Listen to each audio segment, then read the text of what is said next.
Good morning to all student. आज का topic structure of bacteria. Bacteria की संरचना कैसी होती है।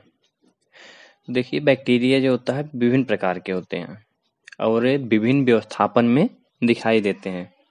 जैसे क्या हो गया, कोकस हो गया। कोकस मतलब क्या होता है, इस प्रकार के जो जीवाणु होते हैं वो क्या होते हैं, गोल आकार में पाए जाते हैं। कोकस मतलब होता है इसे और क्या है, बैसिलस। बैसिलस मतलब क्या होता है, बेलनाकार या छड़नुमा, जिसे हम बैसिलाई भी कहते हैं। पहला क्या हो गया, कोकस। दूसरा क्या हो गया, बैसिलाई। और तीसरा क्या हो गया, स्पाइरोचेट्स। ये अन्य जीवाणुओं से बिल्कुल ही अलग पतले होते हैं।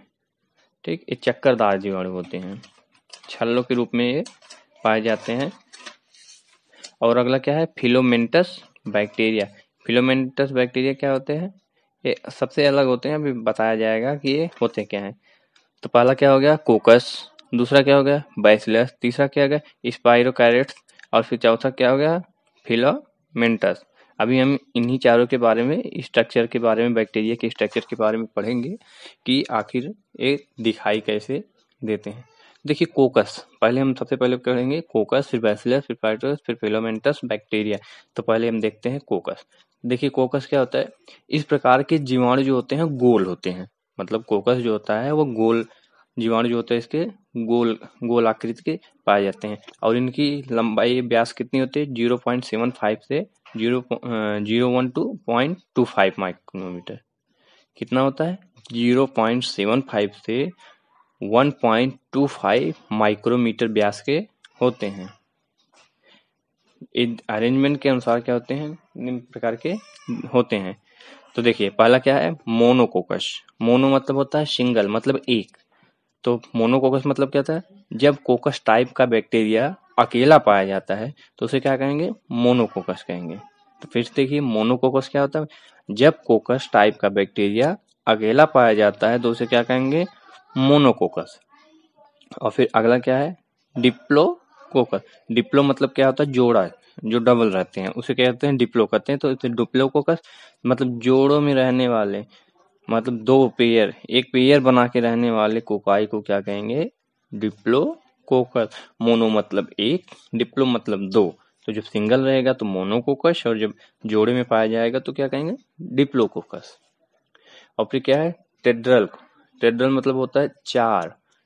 तो क्या है इसका मतलब, चार के समूह में रहने वाले कोकाई को टेड्रल कोकाई या कोकस कहते हैं। ठीक। और फिर क्या है अगला, क्यूबाइड कोकाई। क्यूबाइड कोकाई क्या होता है, 8 के समूह में रहने वाले कोकाई को क्या कहते हैं, क्यूबाइड कोकाई कहते हैं। इतना याद रखिए, मोनो मतलब एक, डिप्लो मतलब दो, टेड्रल मतलब चार, क्यूबाइड मतलब 8। फिर अगला क्या है, स्टेफाइलो कोकस या कोकाई। तो क्या है, गुच्छों के रूप में पाए जाने वाले कोकाई को क्या कहते हैं, स्टेफिलोफाइलो कोकाई कहते हैं। मतलब जब ये बहुत सारे एक गुच्छे के रूप में बना के रहेंगे तो स्टेफिलोफाइलो कोकाई कहेंगे। फिर अगला क्या है, स्ट्रेप्टोकोकाई। स्ट्रेप्टोकोकाई मतलब क्या होता है, जब जंजीर के रूप में पाए जाएंगे, जब मतलब वो एक चैन नुमा संरचना में पाए जाएंगे तो उसे क्या कहेंगे, स्ट्रेप्टोकोकाई। तो इसके क्या है, छह कोकस के कितने, 6 टाइप के हो गए। कौन कौन सा, मोनोकोकस। मोनो मतलब जब सिंगल रहेंगे तो मोनोकोकस हो जाएगा। डिप्लोकोकस जब वो जोड़ों के रूप में रहेगा तो डिप्लोकोकस हो जाएगा। और टेट्रल क्या हो गया, जब वो 4 के समूह में रहेगा तो उसे टेट्रल या टेट्रल कोकाई कहते हैं। और क्यूबाइड मतलब जब वो 8 के समूह में रहेगा तो उसे क्यूबाइड कोकाई कहेंगे। और स्टेफिलोफाइल कोकाई जब गुच्छों के रूप में पाया जाएगा तो उसे क्या कहेंगे, स्टेफाइलो कोकाई कहेंगे। और जब वो जंजीर के रूप में लंबा चैन नुमा संरचना में पाया जाएगा क्या कहा जाएगा, स्ट्रेप्टोकोकाई। अब फिर अगला क्या है, बैसिलस और बैसिलाई।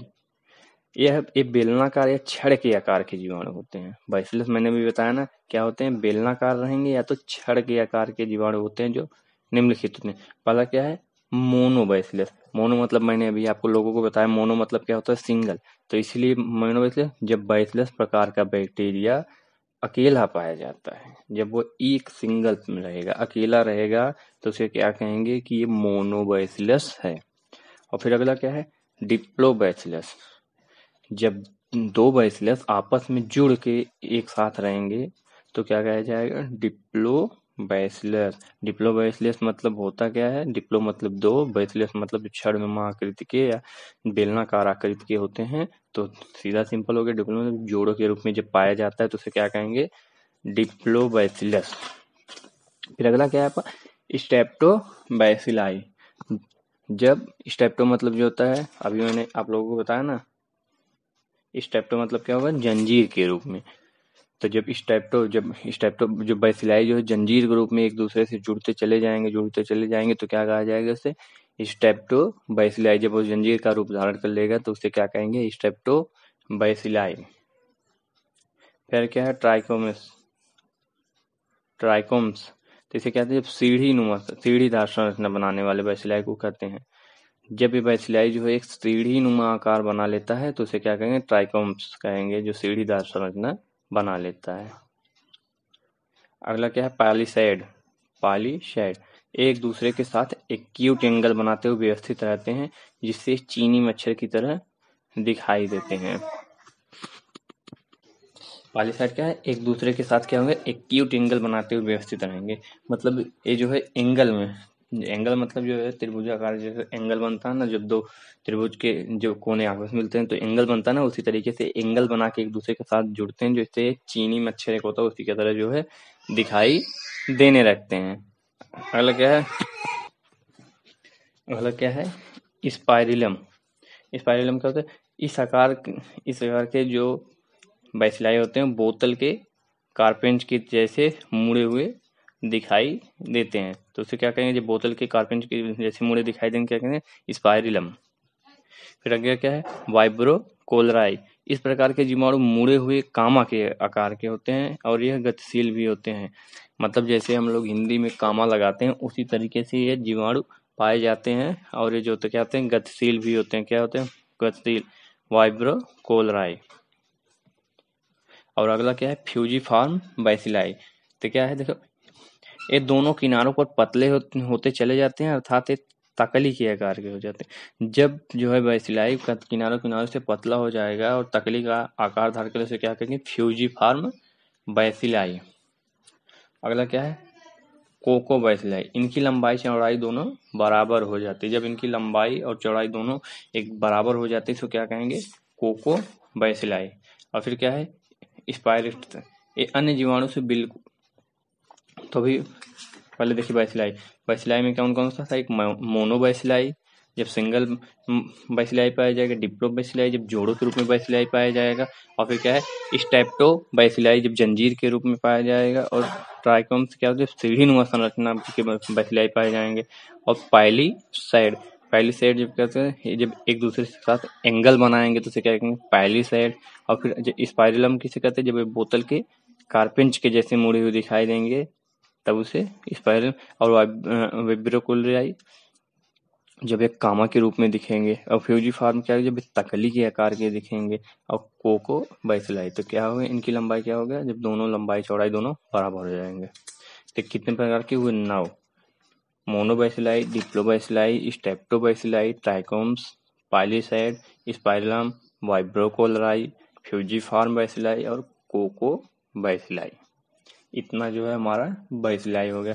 तो हमने क्या पढ़ा, कोकस या कोकाई भी पढ़ लिया, बैसिलस या बैसिलाई भी पढ़ लिया। फिर आगे क्या है, स्पैरोचेट्स।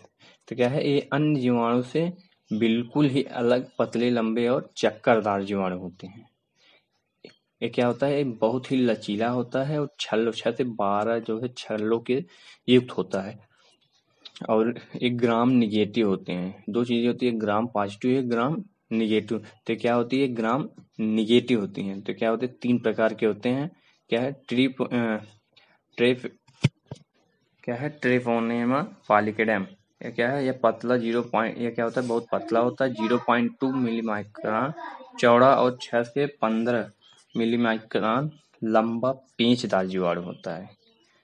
ट्रेपोनेमा क्या होता है, यह पतला होता है, कितना पतला होता है, 0.2 मिलीमाइक्रोन चौड़ा और 6 से 15 मिली माइक्रोन लंबा पेचदार जीवाणु होता है। इसमें 6 से 12 चक्र होता है। यह सिफाइलिस रोग की उत्पत्ति करता है। ट्रिपोनेमा क्या करेगा? सिफाइलिस रोग की उत्पत्ति करता है। और इसकी लंबाई कितनी हो गई और चौड़ाई कितनी? चौड़ाई कितना है? 0.2 मिली माइक्रोन और लंबाई 6 से 15 मिली माइक्रोन होता है। अब फिर क्या है? बोरेलिया रिक्वायरेंट्स क्या होता है? ये 8 से 20 मिली माइक्रोन लंबा होता है और क्या 0.3 मिली माइक्रोन जो है मोटा लचीला होता है, जिसमें 3 से 7 अव्यवस्थित चक्र होता है। इसके कारण क्या होगा? रिलैक्सिंग फीवर के टाइप में होता है ना रिलैक्सिंग फीवर, तो रिलैक्सिंग फीवर इसके साथ होता है। और इसकी लंबाई कितनी होती है? 8 से 20 मिली माइक्रोन और चौड़ाई और मोटाई कितनी होती है? 0.3 मिली माइक्रोन होता है। और अगला क्या है? लेप्टोस्पिरा। तो क्या होता है लेप्टोस्पिरा? ये जो होता है ये जीवाणु जो होता है 5 से 15 मिली माइक्रोन लंबा होता है और 0.1 मिली माइक्रोन मोटा और बहुत ही पतला होता है। यह एक्यूट एंगल जैसा बना होता है, मतलब बहुत छोटा एंगल से बना होता है। और इनके क्या होते हैं? इन्फेक्शन से मनुष्य में मांसपेशियों में दर्द होना शुरू हो जाता है, जिसे हम क्या कहेंगे? वेल्स डिजीज कहेंगे। मतलब इसकी वजह से क्या होता है? जितनी मांसपेशियां पाई जाती है, मांसपेशियों में क्या होता है? खिंचाव आना शुरू हो जाता है और जो है पेन होना शुरू हो जाता है। अब फिर क्या है? Filamentous bacteria. फिलामेंटस बैक्टीरिया क्या होता है? देखिए, ये सामान्य जीवाणुओं से क्या होते हैं? अलग होते हैं। इसमें क्या होता है? 2 प्रमुख वंश होता है, अलग अलग वंश के होते हैं। ये जीवाणु क्या होते हैं? अलग, सामान्य रूप से सबसे अलग होते हैं। इसके जो क्या होता है? 2 प्रमुख वंश क्या है? एक्टिमाइमेस और नोकार्डिया के जीवाणु होते हैं। इसके 2 ही वंश हैं, एक्टिमाइमेस और नोकार्डिया। तो क्या होता है? इनके जीवाणु क्या होते हैं? इनके जीवाणु, इनको फिलामेंटस क्यों कहा जाता है? क्योंकि इनके जो जीवाणु होते हैं उनके कोशिकाओं में क्या होता है? फ्लेम्स निकले होते हैं, जिसे हम जो है फिलामेंटस इसीलिए बैक्टीरिया कहते हैं। ये फंगस के समान दिखाई देते हैं। जो फिलामेंटस बैक्टीरिया होते हैं, जो फंगस पाया जाता है, वो फंगस के समान दिखाई देते हैं, अतः इन्हें फंगस लाइक भी कहते हैं। इसको क्या कहते हैं? Fungus like